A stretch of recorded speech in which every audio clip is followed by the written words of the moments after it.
Hi friends, ఎలా ఉన్నారు? Welcome to Lavanya vlogs. ఇప్పుడు మనం గోంగూర బోటి ఎలా చేయాలో చూద్దాం. ఫస్ట్ గోంగూర బాగా కడుక్కొని గోంగూర, టమాటా, చిల్లీ, ఆనియన్ కుక్కర్లో వేసుకొని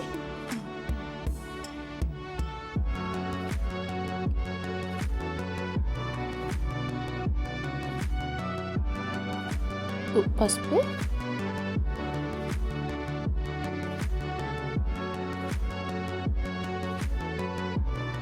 అల్లం వెల్లుల్లి పేస్ట్,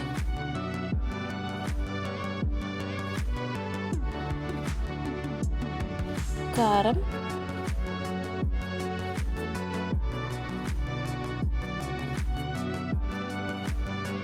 ఉప్పు,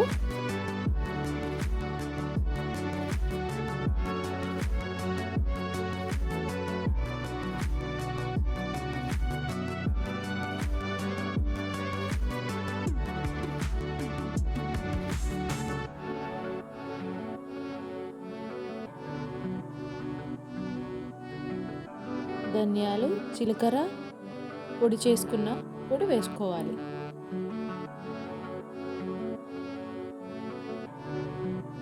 అన్నీ కలిపి మూత పెట్టి కుక్కర్ ఒక 2 విజిల్స్ వచ్చే వరకు ఉంచుకోవాలి.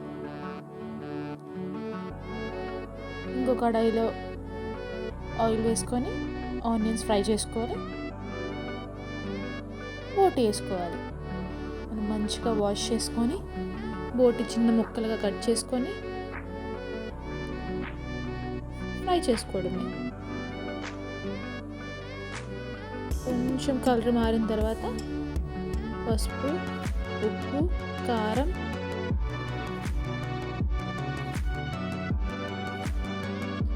వేసుకొని ఇంకొంచెం సేపు ఫ్రై చేయాలి. కొంచెం దగ్గరగా ఫ్రై అయిన తర్వాత 4 చిల్లీస్, కరివేపాకు వేసుకొని కొంచెం ఫ్రై చేయాలి. మనం ఉడకపెట్టుకున్న గోంగూర, టమాటా ఈ పేస్ట్ ఉంది కదా, మిక్సీ చేసుకున్న పేస్ట్ని మనం వేపుడు వేసుకోవాలి. వేసుకొని ఉడికించి లాస్ట్లో కొత్తిమీర వేసుకుంటే అంతే, గోంగూర బోటి రెడీ.